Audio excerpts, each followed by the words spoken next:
Alô, professor Rafael. Boa noite, tudo bem, Tânia? Boa noite, professor. Tá tudo bem agora aí? Tudo, aqui tá tudo bem, tá funcionando normalmente, conforme Ah, planejado.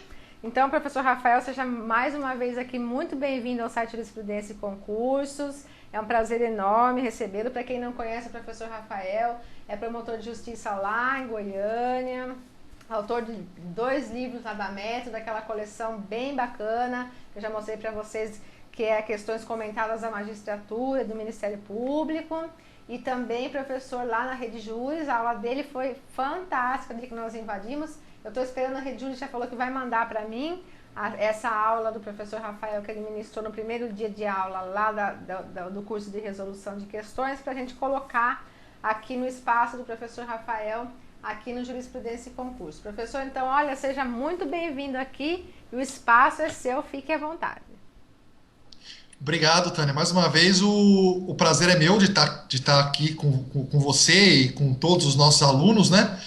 E como você havia dito há pouco, eu participei no dia 19 de março, trazendo algumas informações, algumas dicas, né, tanto da banca da magistratura quanto do Ministério Público. E a banca examinadora do Ministério Público saiu logo após. Então, saiu no dia 19 à tardezinha, no dia 20 de manhã.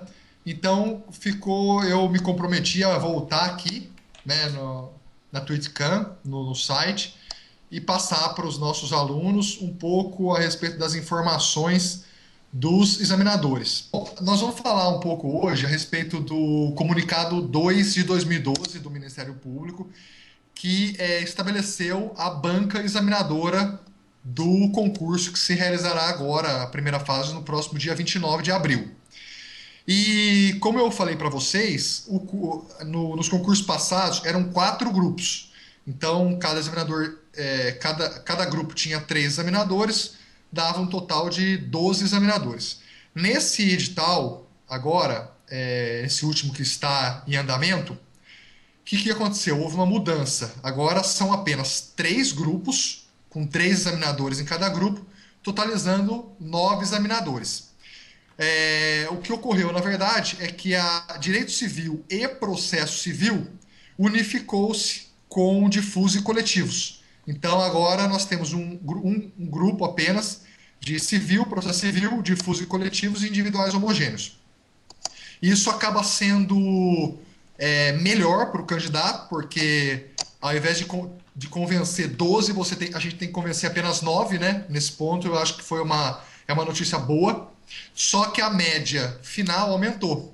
Antigamente bastava 5, agora o candidato tem que ter a média final 6. E não pode ter menos que 5 em nenhum dos grupos. Então é isso que tem que ter cuidado, porque no final das contas houve aí um aumento de 5 para 6 na exigência para que o candidato seja aprovado, né? Isso falando em segunda fase, porque em primeira fase não vai ter nenhuma influência desses grupos, a não ser a elaboração das provas de primeira fase, que serão feitas pelos próprios examinadores. Então, como eu disse a vocês, o Ministério Público ele é diferente do Poder Judiciário, da magistratura. Lá, a Fundação Carlos Chagas é responsável pela elaboração da prova. Aqui, no Ministério Público, são os próprios examinadores que foram nomeados, que foram convidados para fazer parte das bancas, que elaborarão o exame. Começando aqui, pessoal, pelo grupo 1, assim, falando de forma genérica, né, primeiramente, o que eu visualizo? Na verdade, eu já até falei isso no vídeo passado. O candidato tem que priorizar a questão da lei seca, né? Eu acho que é para a primeira fase, a partir de agora, faltando aí 25 dias para a prova, valorizar a lei seca, principalmente em matérias como direito civil, Constituição Federal, processo civil. Vale a pena o candidato todo dia pegar aí 1, 2 horinhas por dia para estar lendo a lei seca. Depende muito do quanto de tempo cada candidato tem à sua disposição. Outra coisa importante, falando de forma genérica também, muita jurisprudência. Isso eu estou vendo pelo perfil dos examinadores. tanto jurisprudência do STJ quanto do STF, é muito importante. Aí muitos me perguntam, mas quanto tempo eu tenho que ler de jurisprudência? O importante é que eu falaria assim, começar a ler a partir de 2011, do começo de 2011 até agora, até abril de 2012. Porque a prova está sendo elaborada, então coisas que foram decididas, por exemplo, em março, em fevereiro, podem ser utilizadas. Então, lei seca e informativos do STF e do STJ. Isso é fundamental nessa fase. A jurisprudência ela é fundamental na primeira, na segunda e no oral. A lei seca ela é muito importante agora, na primeira fase, porque o examinador não pode inventar muito no sentido de querer colocar questões com posicionamentos doutrinários e jurisprudenciais divergentes. Então, acredito que a valorização da lei seca vale agora, principalmente para a primeira fase do concurso. Vamos começar com relação ao grupo 1, que é Direito Penal e Processo Penal. Nós temos aqui 3 examinadores que eu particularmente conheço, inclusive o Dr. Rodney, que é o presidente do grupo. Ele foi meu examinador no meu concurso. Os 3, tanto o Dr. Rodney, quanto o Dr. Mário Henrique Cardoso Cacheta, quanto o Dr. Flávio Cardoso, são promotores excepcionais, competentíssimos, destaques aí na instituição. E o que há de comum aí no grupo 1? Eu costumo dizer que esse grupo ele é essencialmente prático.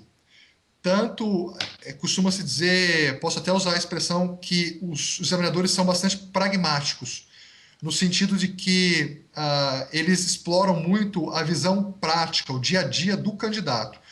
No grupo 1, o Dr. Rodney, no meu exame, ele fez mais ou menos umas 9 ou 10 perguntas para mim de direito penal, das quais 7 foram a respeito de casos práticos, envolvendo casos práticos. Então, ele narra um fato e ele pede para que você, na condição de promotor de justiça, dê uma solução. Então, o que é importante? O Dr. Rodney, ele é especialista no estudo a respeito do crime organizado, interceptação telefônica e também na parte de processo penal, ele gosta muito da parte de competência. Ele fez parte muito tempo do centro de apoio, do centro de investigações do nosso GAECO, né? Até o ano passado ele fazia parte do GAECO. Hoje o Dr. Rodney é coordenador do Gabinete de Planejamento e Gestão Estratégica Integrada da Procuradoria-Geral de Justiça. E ele tem um lado prático assim, bastante evidente.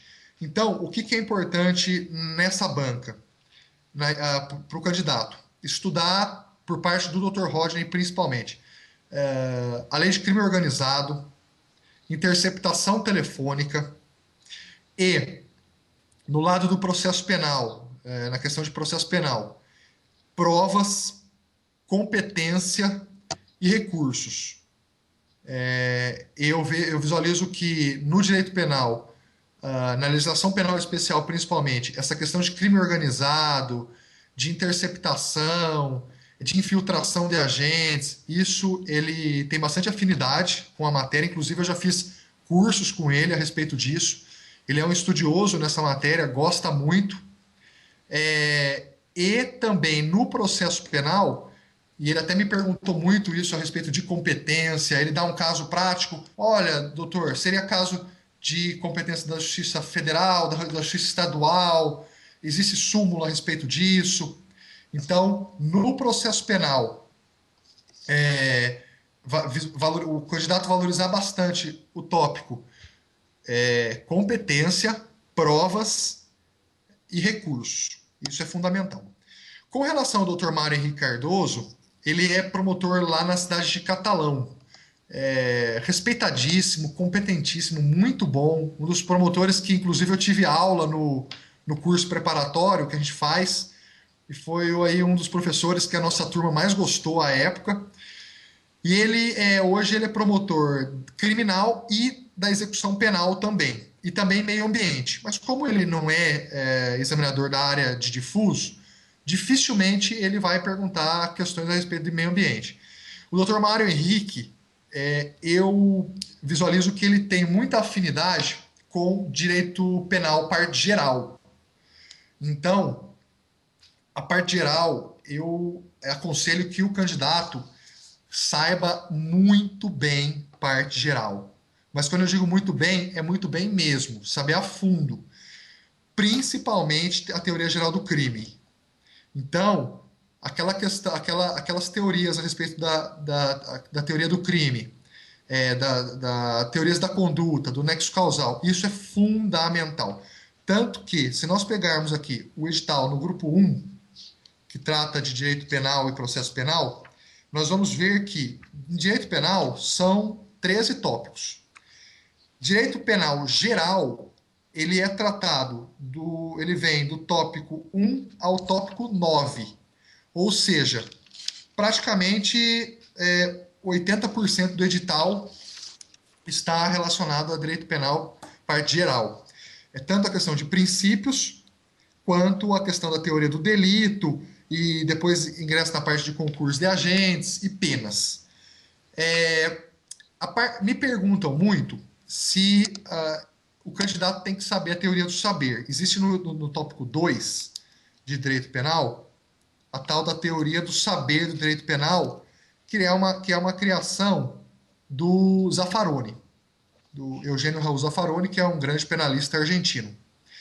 Eu diria o seguinte, eu visualizo que o candidato não tenha que ler a obra inteira do Zaffaroni, mas como há um tópico específico a respeito dessa teoria no edital, é importante que o candidato saiba pelo menos o que é a teoria, do que se trata.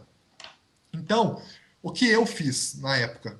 Eu não li o livro inteiro do Zaffaroni. Eu li exatamente no livro o tópico que ele trata da teoria do saber, que dá mais ou menos umas 70 páginas. Se não der tempo de ler para a primeira, eu aconselho que para a segunda fase ou ir para o oral, o candidato tenha que ler. Porque se cai esse tópico, por exemplo, no sorteio do exame oral, o examinador vai perguntar só a respeito da teoria do saber. Então, se você não souber, não tiver o mínimo de conhecimento a respeito dessa teoria, a chance de você ser reprovado é muito grande, porque você tem que ter o mínimo de conhecimento do assunto. Então, o que eu aconselho, falando francamente? Lê o livro do Zaffaroni no capítulo específico da teoria do saber do direito penal, que dá mais ou menos 70 páginas. E aí fica o meu conselho com relação a essa teoria. Mas, o Dr. Mário Henrique, eu posso dizer que eu acredito, né? Claro que a gente não consegue entrar na mente do examinador, mas a gente pode. Eu procurei buscar informações ao máximo para que a gente consiga aí dar um norte para os estudantes. É claro que tem que estudar tudo, tem que estudar todo o edital, mas é valorizar alguns pontos principais do edital. É isso que eu acho fundamental. E aí, no caso do Dr. Mário Henrique, valorizar direito penal parte geral e, principalmente, a lei de drogas. Então, a lei de drogas, o Dr. Mário, ele gosta bastante de trabalhar nessa área de drogas, e eu aconselho que o candidato vá já para a primeira fase sabendo tudo de lei de drogas. Essa questão, principalmente decisões recentes do Supremo, a respeito da possibilidade de conversão da pena privativa em restritiva, no caso de tráfico, embora haja o artigo que agora foi suspenso pelo Senado, que vedava essa conversão. A questão do artigo 28, se seria caso de descriminalização ou não, qual seria a opinião do candidato a respeito disso, que seria o uso, né, de entorpecente. Isso é importante que o candidato saiba. E também, embora eu não sei se ele goste bastante dessa área, mas ele é promotor da área de execução penal, é importante que o candidato leia a lei da execução penal, porque como ele trabalha com execução, pode ser que ele faça perguntas, inclusive de cunho prático, principalmente na segunda e no oral, a respeito da execução penal. Mas, para a primeira fase, também a lei de execução penal é muito importante. Então, termos como remissão, a questão de falta grave, os direitos do preso, os órgãos da execução penal, isso eu aconselho que o candidato leia, porque o examinador trabalha diretamente com isso. Tá? E por fim, o doutor Flávio Cardoso, que é promotor na cidade de Jataí, ele é promotor da infância, da educação e do consumidor. Mas ele é um estudioso do direito penal, inclusive é pós-graduado na Universidade de Salamanca, na Espanha. E até nós apresentamos tese juntos no congresso passado do Ministério Público Estadual, e eu tive o privilégio de assistir à apresentação do Dr. Flávio a respeito da tese, e ele, assim, ele é bastante profundo no estudo do direito penal. E eu coloquei hoje, pessoal, no Twitter, um site a respeito dos artigos do Dr. Flávio Cardoso. Ele tem vários artigos e pelos artigos que ele escreve, a gente consegue visualizar o perfil do examinador. Então, por exemplo, ele escreve aqui um artigo: tem futuro a imputação objetiva? E ele escreve a respeito da imputação objetiva. Outro artigo: apontamentos sobre os delitos de perigo. E fala sobre os delitos de perigo. As ações cotidianas no âmbito da participação delitiva. Trabalhei com questão de concurso de agentes. Breves apontamentos sobre o funcionalismo penal. O que isso demonstra? Que o Dr. Flávio, ele é um estudioso do direito penal, ele sabe a fundo essa matéria, mas qual é o detalhe aqui pela análise dos artigos? Que ele valoriza muito o estudo do direito penal, parte geral. Então, mais uma vez aqui, um examinador que vai dar muita ênfase para o estudo do direito penal, parte geral. Nós temos aqui meios extraordinários de investigação criminal, que é um artigo dele, infiltrações policiais e entregas vigiadas. Outro tópico, como eu já disse no caso do Dr. Rodney, importantíssimo para o candidato: organizações criminosas, lavagem de dinheiro. São leis esparsas, leis penais especiais, que o candidato tem que estudar. Interceptação telefônica, indispensável. Crime organizado, indispensável.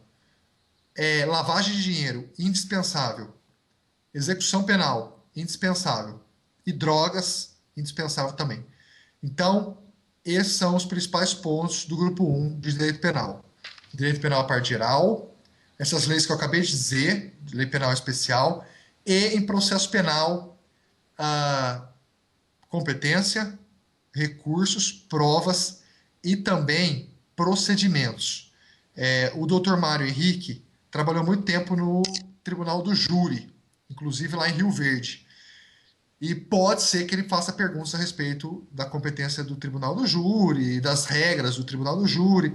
Então, quando o candidato for estudar procedimentos, dá uma valorizada, faça um estudo aí especial no tocante ao procedimento do Tribunal do Júri. Porque no âmbito do processo penal, eu também não tenho dúvida de que vai haver perguntas a respeito do Tribunal do Júri. Tá? Então, a respeito do grupo 1, essas são aí as dicas que o candidato tem que saber.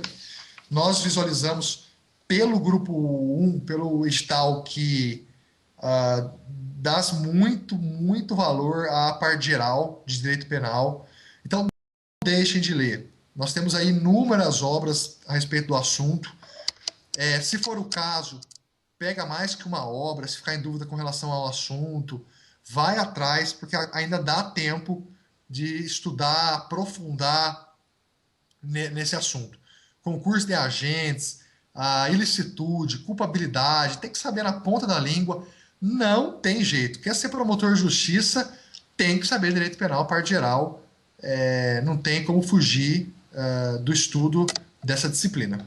Tá? Com relação ao grupo 2, pessoal, eu tive aí o privilégio também, eu conheço 2 dos examinadores que inclusive me examinaram no meu concurso. Dizer que assim, os examinadores do Ministério Público, aqui todos, os 9, são pessoas que extremamente preparadas para exercer aí a função de examinadores. Não é aquele tipo de examinador que às vezes nós estávamos e até estamos acostumados a ver, que quer derrubar o candidato, que quer de toda e qualquer forma criar pegadinhas para criar uma ideia fantasiosa na cabeça do candidato para que ele erre a questão. Eu, durante o meu exame oral, acesso muito próximo dos examinadores, eu visualizei que assim eles são muito tranquilos. Ah, a gente visualiza que são pessoas experientes, que já estão aí no carreira do Ministério Público há um certo tempo, e eles vão querer que o candidato mostre o seu conhecimento em todas as fases, mas sempre de forma coerente, sempre com bom senso, não criando nenhuma teoria assombrosa ou criando temas a seu bel prazer. Eles possuem aí uma qualidade muito interessante, que é exatamente esse bom senso para tratar com o candidato. Então, eu até na minha arguição, quando chegava à sala de aula, a sala para ser examinado, eles conversavam e perguntavam de onde eu era. Aí eu falava que era de São Paulo, aí às vezes algum examinador já tinha morado em São Paulo e começava a bater papo. São super descontraídos para deixar o candidato realmente tranquilo, porque, como eu disse, o exame oral é tranquilidade, é cabeça no lugar, é conseguir desenvolver um raciocínio naquela pergunta na resposta de uma pergunta que o examinador faz. Então, e todos os examinadores aqui, sem exceção, são fantásticos nesse quesito de tratar, de saber tratar o candidato e se colocar no lugar do candidato nesse momento bastante complicado para todos nós que prestamos provas e que sabemos aí das dificuldades. Mas no grupo 2 eu conheço, inclusive até posso dizer que fiz amizade com o Dr. Luiz Carlos Garcia, que é o presidente da banca. Sempre encontro o Dr. Luiz Carlos lá em Goiânia. E ele é promotor lá em Goiatuba, que é no sul de Goiás. Ele é especialista na área de educação.